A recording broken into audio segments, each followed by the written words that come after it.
Well, here we are. I'm Tom Osman, and this is Whatever Comes Next, the podcast where I explore the world of underground and independent music making. And on today's episode, I am talking with publicist and musician Curran Reynolds, who, as part of The Chain, alongside Brandon Gallagher and Justin Pearson, are going to be having an event to celebrate 10 years of The Chain. Chain X will be happening on the 19th of this month, celebrating 10 years of The Chain, headlining with Swing Kids, who recently reformed. One of Justin Pearson's old bands. And in fact, Trace Amount, the project of Brandon Gallagher, and Body Stuff, project of Curran Reynolds, are both also going to be a part of the lineup on that day. So we're partly here to talk about The Chain. We're partly here to talk about Curran's work making music as Body Stuff, as well as getting into some other history from his days playing in different bands, including his time when he was first of all working for Today Is the Day, and then actually a part of the band. You may be aware of the fact that I have interviewed Justin Pearson on this podcast quite some time ago. I cannot off the top of my head remember which episode number it was, but I think it was around about in the 30s. So if you're interested, you can go and check that out. I have also interviewed Justin at least one more time for New Noise magazine not so long ago. As of yet, I have not spoken with Brandon Gallagher, but maybe that time will come. So anyway, I will play a little clip of a Body Stuff track, I suppose, would be a reasonable way to start things off. Curran is in fact working on new Body Stuff material. I believe he said that that's likely to be coming out at some point this year, but I don't think he had a more firm timeline than that. You can follow me at Tom Osman Sounds. You can go to my website, tomosmansounds.com, for my music and writings about my music. You can listen to my music on Bandcamp. It is also available on Ampwall. And with all of that said, Curran Reynolds of The Chain and Body Stuff. Take it away. Transmission from the dead. A transcript of every word I ever said. And all the money that I spend. There is no right or wrong, just Curran, great to meet you in real time. Hey, great to see you, Tom. So your background is very ambiguous. You could be at home, you could be in jail, you could be anywhere. Where are you? I'm at home/office. Ah, okay. Is this always like a working from home arrangement, or it's kind of versatile? Yeah, I've worked from home for the past 20 years. Okay, so it's not COVID related. It's not COVID related. No, but when that happened, suddenly I felt like I had community that I never had before. Like I kind of felt like a strange outsider being this person who hadn't worked in an office for so many years. And then suddenly everybody was in the same boat that I was. And it made me feel like more connected. Do you do much in the way of these kinds of Zoom calls or Teams meetings or Skype meetings and stuff like that? Yeah, we do Zoom calls. Yeah. Were you already doing that before everyone went online with COVID? No, you're right. It really became a thing during COVID. Yeah. Yeah, because I didn't know anything about it. I can remember because I was living in Prague, teaching at the time, and I had no idea how you were supposed to do a lesson online. And now that's my existence. Yeah. No, I think I heard the word Zoom for the first time in that era, and then suddenly it became the thing. Yeah. Do you find like working from home being kind of isolating? Do you sort of do you get a bit of cabin fever sometimes? I've been doing it for so long, and I think it really suits me. Like, I worked in an office from 2000 to 2005 at a record label. I worked at Earache. So I was the publicist for Morbid Angel and Deicide and Decapitated and Hate Eternal and bands like this. I did that for 5 years, and then just got this feeling that I thought I could do it for myself, and that I could go independent and do my own thing, and just kind of took that leap of faith after 5 years. And so, yeah, since 2005, I've been doing it this way. And I really like the freedom of it. And, I think I was missing the sense of team and camaraderie after a while. And that's what inspired me ultimately to start The Chain, which is my company with JP and Brandon, which, as you know, are coming up on 10 years Yeah. of that collaboration. So, yeah, I guess the way it panned out, I did 10 years completely solo, and then I've now done 10 years teamed up with those guys. Just I was going to bring this up later on, but as you brought up Earache and you brought up Deicide, what was working with Glenn Benton like?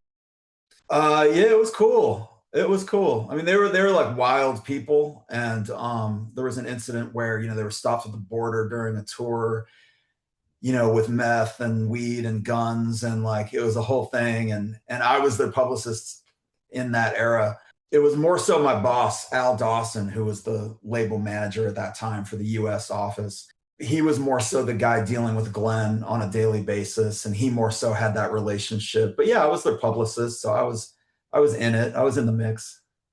Back in those early years when you were getting involved in that world, did you have any moments where you were working with people and you were kind of starstruck? Yeah, uh-huh. Especially at first. Like I said, right off the bat, I was like 22 years old, straight out of school, and suddenly I was publicist for Morbid Angel and bands like that. So yeah, definitely, like within the first year or two, I was meeting face to face all these people who I had only heard of, and that was really cool. And what were you really passionate about music wise at that time? I was really into the heavier side of hardcore at that time.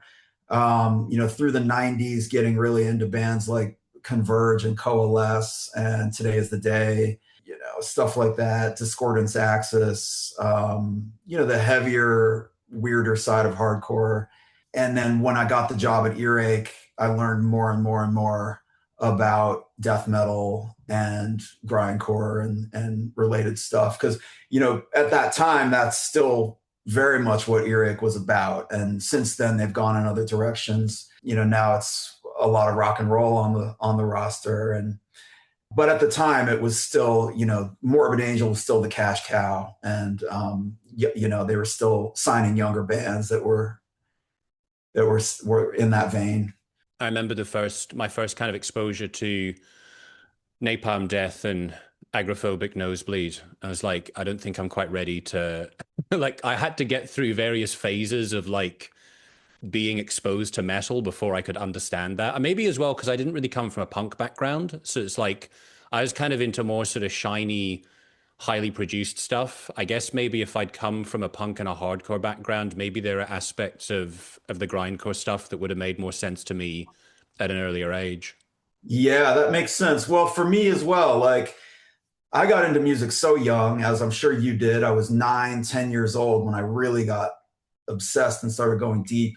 And the earliest stuff for me was, hair metal of that time, like Bon Jovi and Motley Crue. Also the elder generation listening to classic rock, and the radio at that time being all classic rock in out in the country in Maine, where I was living, and also out in the country in Kansas, where my dad lived. So rural places. The radio is, all Leonard Skinner and Pink Floyd and stuff. So there was that, and then there was the hair metal that was happening in the '80s when I was a kid, and certainly synth pop, and the Miami Vice aesthetic was huge for me growing up. So all that stuff. But when I really got sort of deeper into music and trying to dig for myself and discover stuff that was exciting below the surface, it's funny, they were still pretty major bands selling millions of records, but to me they seemed underground. And that was stuff like Jane's Addiction, Pixies, Sonic Youth. Those are very much the bands that I discovered when I was maybe 12 and 13. And also some metal, though. Metallica and Justice for All was a huge influence for me. I was listening to that like every night on my Walkman. So there was the metal, and there was also, college rock, what would become alternative music. That was all stuff that was really, really exciting to me. And By the time I was in high school, early 90s, I had a pretty established sense of music and musical taste. And by the time alternative became this buzzword with Nirvana and all that shit, I already felt like this seasoned music fan. And that stuff was almost after my time, which is funny to say because I was only 14, but I felt like that was new stuff. That was very new. And I was into this stuff from a couple years prior.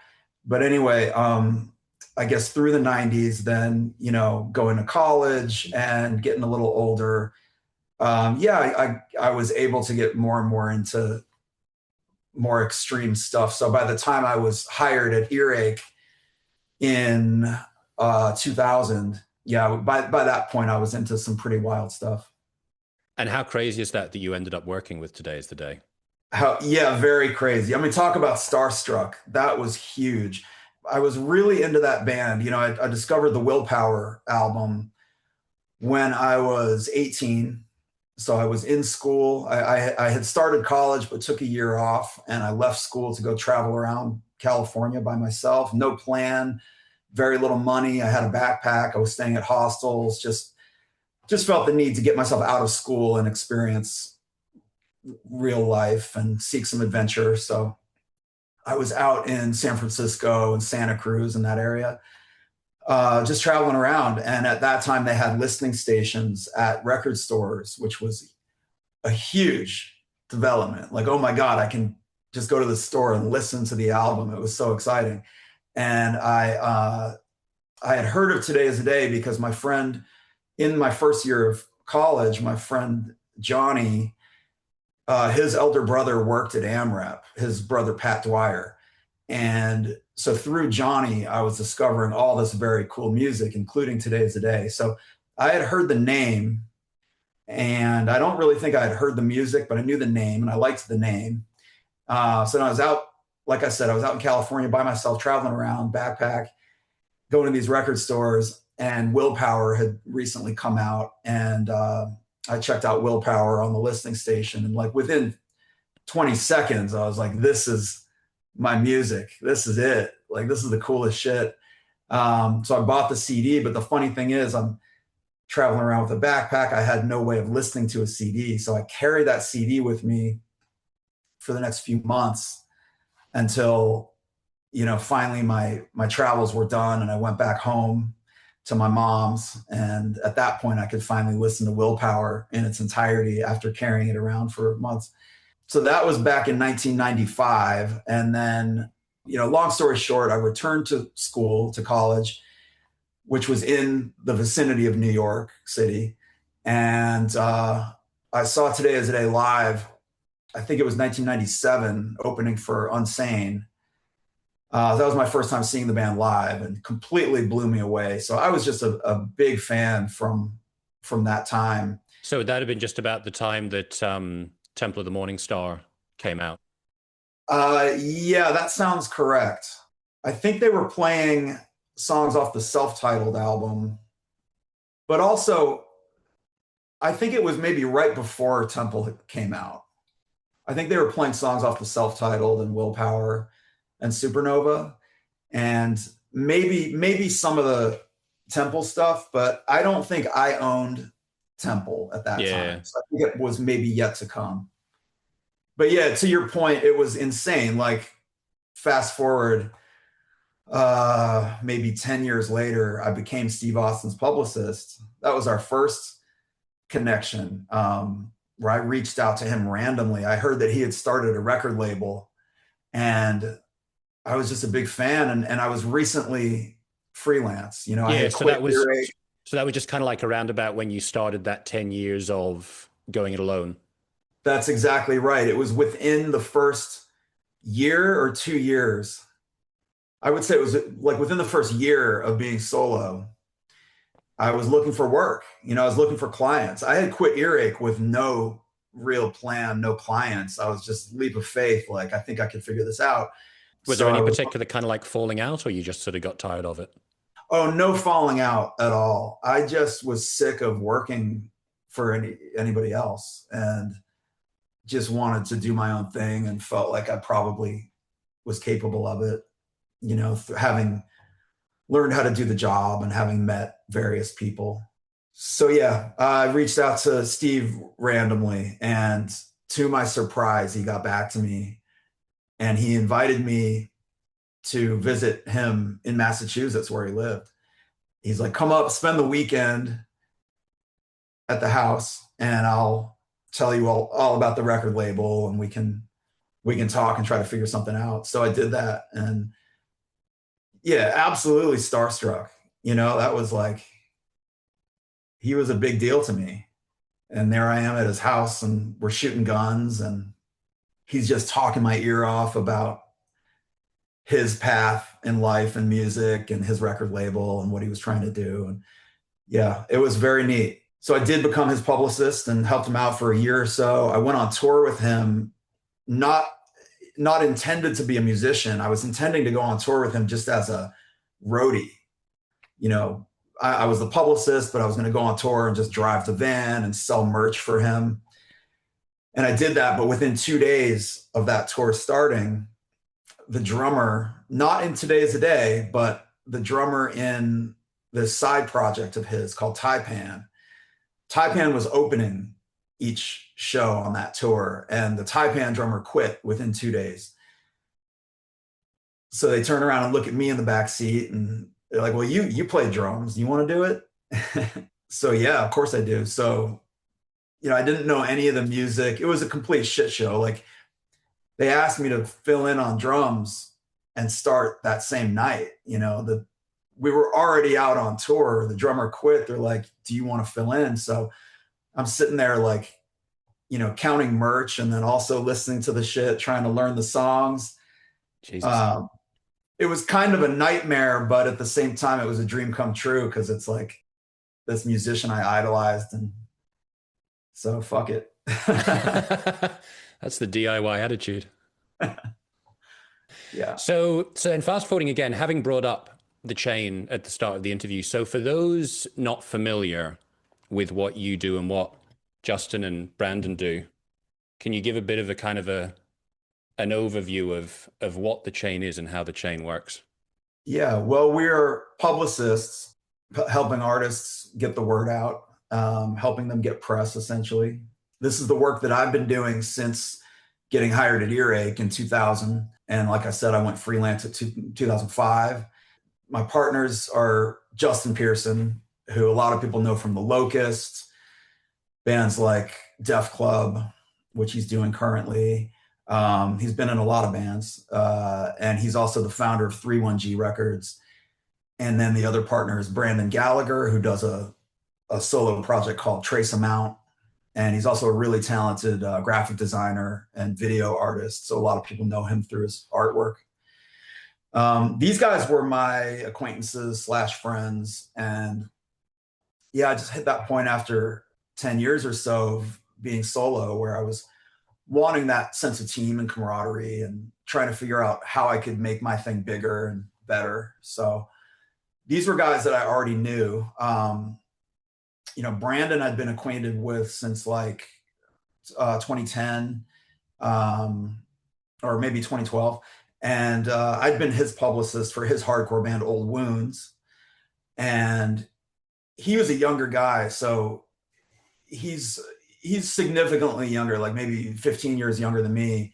So as like an older brother, I could see this energy in Brandon that was just undeniable. Like, he's a force. Like, he's just nonstop go-getter, getting shit done, making stuff, creative work, connecting with people. And I could see that in him from the start. So I always thought he would do big things no matter what. And when it came time to team up with people, I thought of him immediately. And, he wanted to be involved in the music industry in some way. And I thought he would be a great person to team up with, and also with his art skills being what they are. And, and I value having like a younger person's perspective. I think generations can learn a lot from each other in both directions. And then JP, I was a fan of Justin's band, The Locust, going back to the 90s. We were talking about getting into more extreme music. And, I remember first becoming aware of The Locust around the time I started working at Earache. and just thinking their whole vibe was extremely cool. And when I was playing drums in Today's a Day, which happened between 2010 2013, we did a tour of England, and we did that tour with Retox, which was Justin's band after the Locust. It was Justin and Gabe from the Locust. So I got to meet JP. Having been a fan of his music, we got to meet and actually become friendly in 2013 on that tour. So we kept in touch after that time. And yeah, he was just somebody else I thought it would be very cool to team up with in some way. So that was it. I just reached out to both of those guys separately and sort of started these conversations. Like, what would it be like to team up? Is there something we could do together? And those conversations evolved, and that became the chain. So obviously, I have worked with you with certain bands, and I've worked with Justin with certain bands. I don't think I've worked directly with Brandon with any bands. How do you divide between the three of you what you do within the chain? So JP and I are publicists. The two of us are doing similar work, and each of us has our own roster. So we're separate in that sense. We're each just reaching out, booking our own clients based on who we know and who reaches out to us. And the collaboration happens more so behind the scenes, where we will share contacts, we'll share ideas, just help each other out in any way we can. And then Brandon, he has done PR work as well, but as things have shaken out, he's just more so interested in the art and graphics and video side of things. So he's more so on that side. And the type of work that he does ties in very much so with what we do. More and more so, this is a visually driven industry, and PR, the visual aspect is just essential with PR. So it's very valuable for me to have somebody who's so skilled, who can create videos at the drop of a hat. It's very valuable to me to have somebody like that on board. How do you feel, and how have you kind of taken to the whole sort of social media world from a sort of a business point of view? Well, what do you mean by that? I mean, in terms of sort of the importance that platforms like Instagram have, were these sort of things that you were comfortable with in terms of how you would use them as tools within music promotion? Well, I think it's awesome. It's mostly awesome that things have developed the way they have. And, when I started doing this, there were such strict boundaries, and people had no access. People had no platform. I look back on my diaries, my personal journals from when I was when I was 17, 18, even 25, before social media existed. And a lot of my angst was feeling like I did not have a platform, and feeling like I was so capable of creating things, but no one was ever going to see them. And so much of that angst that I had has been fixed by technology. So it's interesting. I have mixed views. It's like, on one hand, there's that. And then on the other hand, it's really cheapened everything, right? The way things are now. You look at the story I told a minute ago about traveling alone to California with a backpack, staying at hostels, feeling so grateful there was a listening station at a record store where I could check out music before buying it. Buying that CD, putting it in the backpack, and carrying it around for the next 3 months because I had no way of listening to it. Finally getting home to Maine, and at the end of this travels and listening to the thing. That sort of intense, intimate, personal relationship with music, where you have to sacrifice and pay and explore to find a thing. Obviously that's gone. That doesn't exist. So in a way, everything is devalued, of course. In terms of PR promotion, it's a great tool for artists, and I make music myself, and I recognize that social media is a great tool to be used. Again, having said all that, I am not a social media expert per se, and there are people who you can hire them specifically for that. They're going to tell you, here's a 6-month plan of exactly what you should be posting, what it should look like, at what time of day.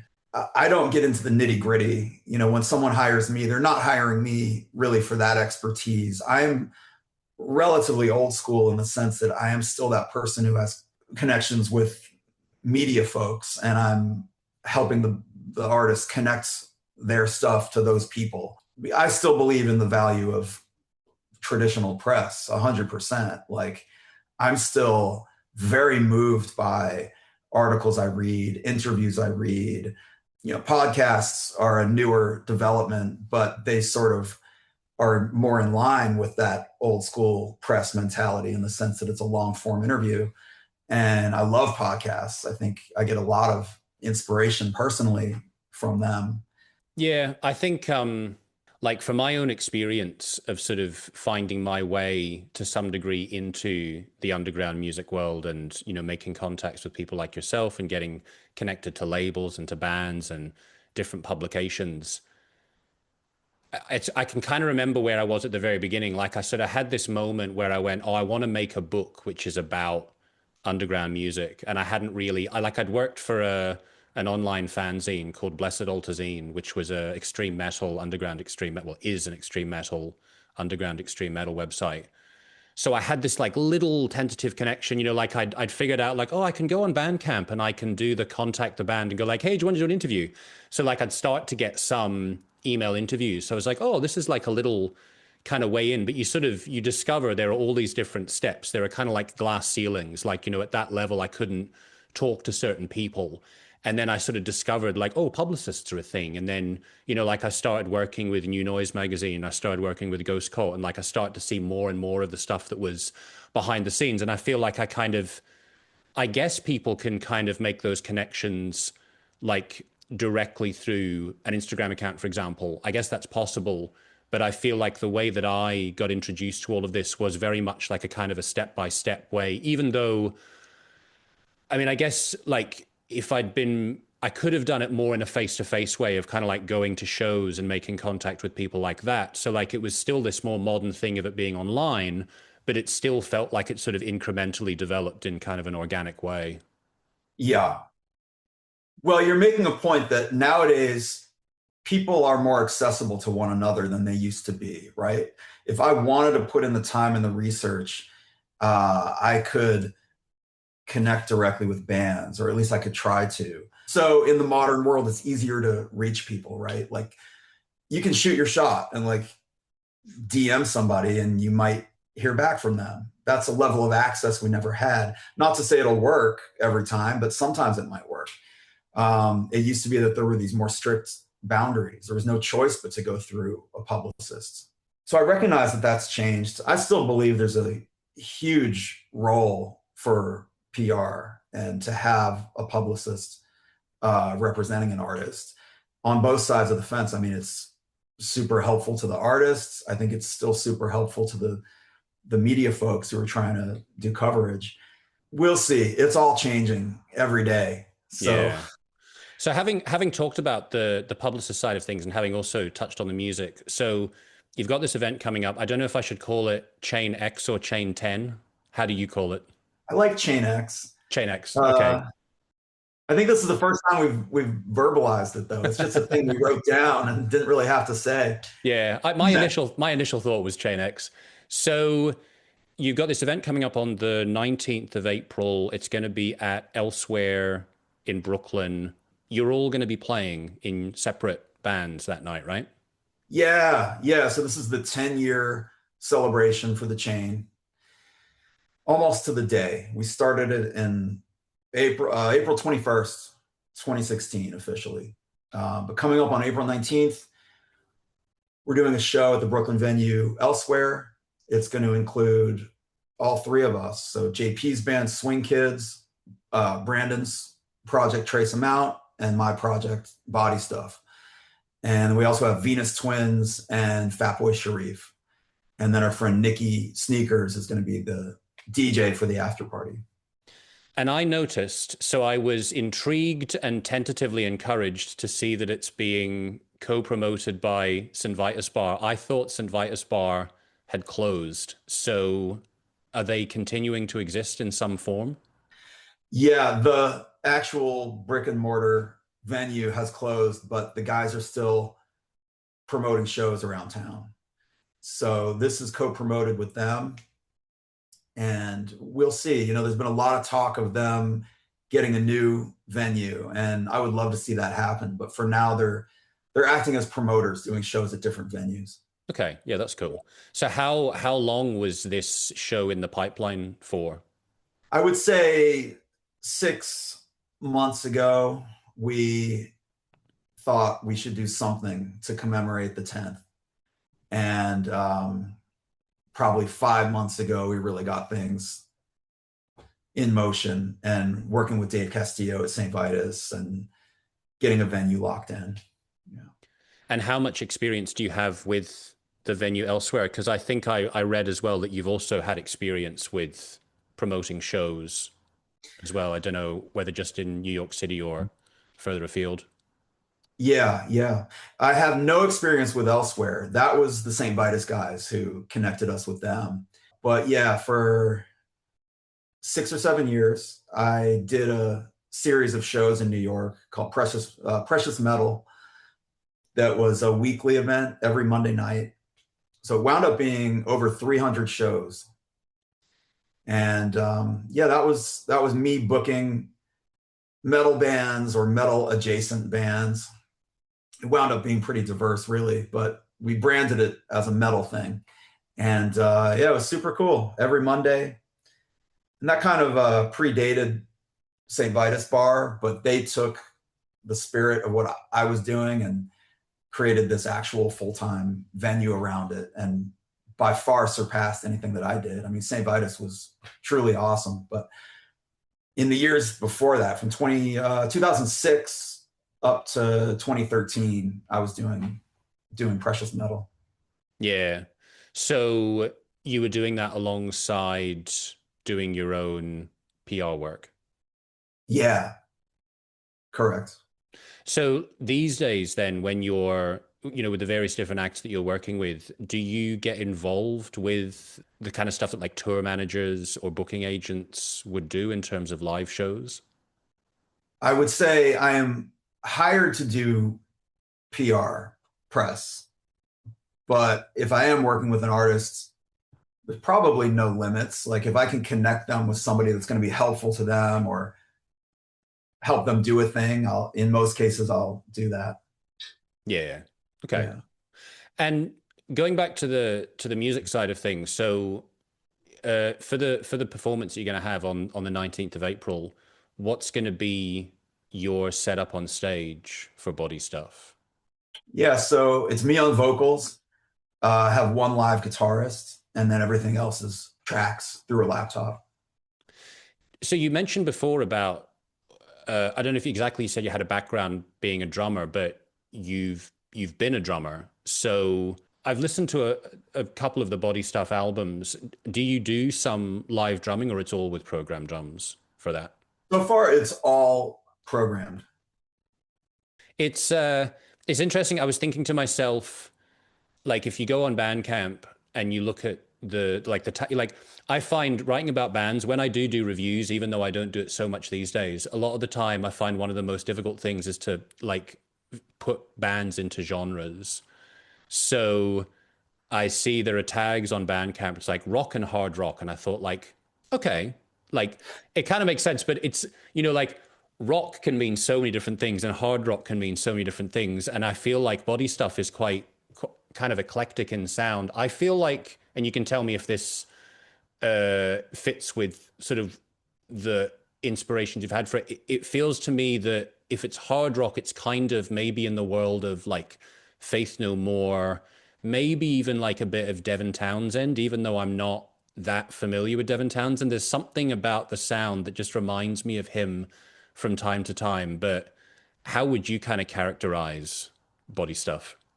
I think I've landed on hard rock as the description. I think I'm just returning to the simplest words I can. I do like it when they're simple. I get it gets too convoluted sometimes. Yeah. I would say it's influenced by the stuff of the 1980s that was the most formative music for me, being in elementary school and junior high, hearing stuff we were talking about earlier, like the hair metal of that time or the synth pop of that time. And I would say it's all of those subconscious influences that have been in me since the 1980s. I think it's a lot of that stuff coming out, but never am I trying to do a specific thing, or never am I Yeah. setting out looking at the thing from above and saying, oh, I can't wait to create a song that sounds like this and this. No, it's very much coming from within, and I'm just spitting the stuff out, and it comes out as it does. And then in hindsight, I can reflect and say, oh, this is some Miami Vice shit, or this is some Bon Jovi shit. And then I'll add, it's not only the 1980s. I'm just saying that's sort of the the foundation, I think, comes from that stuff. Also because I started playing drums in 1988 when I was around 10. And, when you play an instrument, your perception of music is very much affected by the fact that you play that instrument, right? So the drummer goes through life hearing the drums and the songs, and the guitarist hears the guitars. So I played drums from that point up through 2013 when I ended my run in Today Is the Day as a drummer. I haven't touched the drums since. So I made a radical shift at that point in 2013 to commit to this singing and songwriting thing, which is what I'm doing with Body Stuff. So in a way, I think it's like I'm going back to that pure innocent time before I played drums, back when I was hearing music, not through the drummer lens, but through the big picture, just hearing the melodies and hearing the vocal and focusing on that shit, or the basic beat. It's sort of like a return to the innocence of that childhood brain, if that makes sense. Yeah, I think like having had you explain about those kind of formative years and the big 80s rock music, it makes a lot of sense because when I was re-listening to some of the Body Stuff music today, and I was kind of thinking like, yeah, what does this remind me of? I think the reason why I thought of Faith No More, it's like particularly, it's not because any songs like sound like they're like sort of like Faith No More riffs, but it's that kind of like the real thing sort of sound where it's like, it's sort of somehow like the mentality of an underground band, but sort of feeding off some of that sort of like grand epic scope of an 80s rock band. So like you listen to it and you go, there's something fundamentally kind of cool and sort of offbeat about this, but it's got that sort of like ta-da kind of like grandness to it. And maybe that's why I sort of think of Devin Townsend as well. There's sort of like a sort of playfulness in going like, I'm gonna play around with some of the sort of sonic dimensions that can make music sound huge, but it's not like really in a mainstream way as such. Yeah, I love that observation. I can't say Devin Townsend was ever an influence, but Faith No More, The Real Thing was absolutely an album that I had when I was 12 or 13 and really loved. But yeah, the broader point you're making is totally accurate, I think. Also, it's like being immersed in underground shit for as long as I have. Sometimes that stuff can start to look like this rat race of everybody trying to be more obscure, more evil, or whatever it is. And that's a race that I don't want to take part in. And I think at some point it sort of flipped in my mind where the most subversive thing I could do was to make very accessible music and really embrace melody and simplicity. And that's just what feels right to me at this point. And lyrically too, it's a very honest, confessional, ultimately positive sort of project. not really by design, but that's just the stuff that's coming out. It winds up being lyrically just very real and messages of hope for the most part. Again, maybe a reaction to being in the trenches of the most evil, dark shit for so many years, and feeling like maybe the more bold and confident and subversive move would be to put forth messages of hope. Not sure. It's just that's the way it's coming out. Yeah, I mean, I guess that's ultimately what it is to be authentic. If that's the way that you feel, then you kind of do it without second guessing yourself as much as possible. Yeah. So you touched on earlier, like going back and reading journal entries. Like I've been on and off journaling for years. And at certain points, it's just kind of like it's sort of without any particular plan, it's sort of morphed and evolved over the years. So sometimes it was just like just writing about what happened. Sometimes I'm being more sort of introspective. At certain points, I've got into doing more like actively creative writing exercises where I've gone, right, let's actually try and do creative writing pieces. And sometimes I've sort of separated the two out. Sometimes they kind of overlap, like I've done dream writing and things like that. Whether for body stuff or for other creative ventures or just for your own sort of personal cathartic expression, like do you have sort of regular writing practice or it just sort of happens when it happens? It happens when it happens, but I've saved all those journals. I have actual physical composition books going back to when I was 10. And some of that stuff has made its way into Body Stuff lyrics. And actually, coming up, this is an exclusive. I haven't told anyone this yet, but coming up this year, I will be publishing a book of the Body Stuff lyrics of all the releases. So in terms of kind of like working on body stuff material, do you get to a point where you go like, right, I want to make a new body stuff release, or do you just sort of like accumulate music and you go, I think I've got enough for an EP or an album at this point? Yeah, it's been nonstop ongoing since 2013 when I released the debut. So we're coming up on Body Stuff 5, which will be the fifth release. And I already have ideas in the works for what's going to come next. And it's ongoing. But a big part of the process for me is my good friend Ryan Jones, who played in Today Is the Day with me. He also played in another band, Wet Nurse, with me going back before that.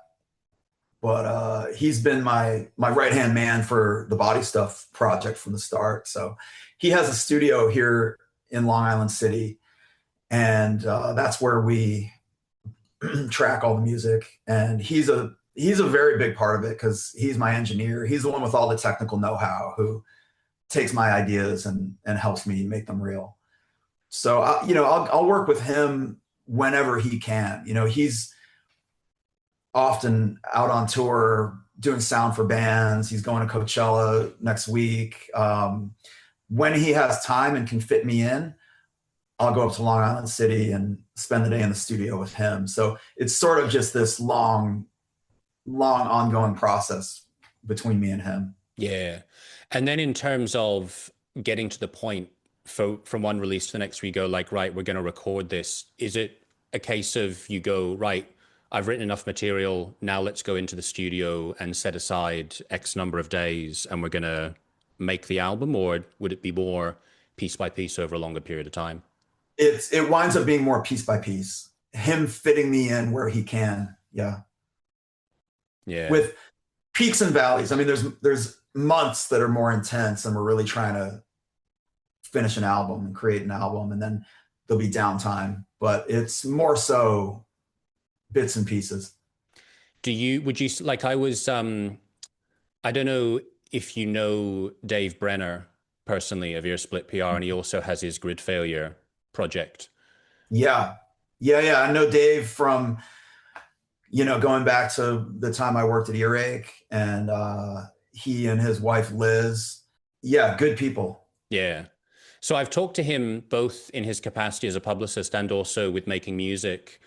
And if I remember well, he said that like pretty much every day he'll have some time where he just goes like, right, I'm separating myself from everything work related. I'm going to go into my little bunker and I'm going to do something creative. Do you sort of have time every day where you can go and be creative and, you know, separate yourself from the world from that point of view, if you even look at it in that way? I think it ebbs and flows where there's times where I have fewer PR clients. There's times where I have too many PR clients, and that's going to dictate how much time I have for my own stuff. But ultimately, there's categories in life that are essential for me. Obviously, the work and the making of money is essential. I can't ignore that. But the creative work is equally important. I have to have the creative work. If not every day, every week, there has to be something in motion. So for me, in the past 10 years, the creative work has mostly meant body stuff. It's mostly been under that umbrella. But there's all kinds of things that can satisfy that. I mean, I make visual art as well and whatever. But something has to be done in that creative category. And then, third, there's the physical self, right? And that is something I want to talk to you more about because I know that you and I have something in common there with martial arts. Yeah. But I have to be working the body, and I have to be putting some energy into that category of just the physical self and working out. What else? Money, creative work, the body, friends, family. That would be the fourth, I think, and maybe just the sense of learning in general. Whether that's a fifth category or maybe it fits into the other categories, but the sense of learning skills or reading a book or what have you. So I have to be doing all of those things all the time, right? I can't just do one, but there is a natural flow to things where sometimes you're putting more into the money making, or sometimes you're putting more into the creative, or things naturally, for me, things naturally ebb and flow, as opposed to I'm doing 30 minutes of each thing every single day. Yeah. No, I definitely, all those points that you bring up totally resonate with me. Like, I've had moments in my life where maybe I was like, I had a cold or I had some kind of injury or something, and then I couldn't really do any exercise. And then that really brought me down. And then, like, you know, there was a long period where my exercise is basically running.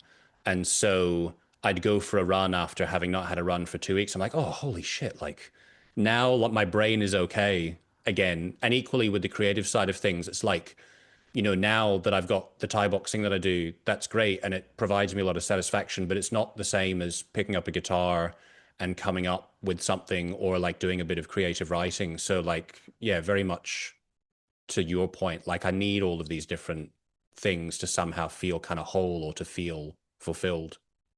That is how I feel. And they all feed each other, right? So going out for that run is going to help you in your creative work. It's going to help you in your day job, etc. Yeah, for sure.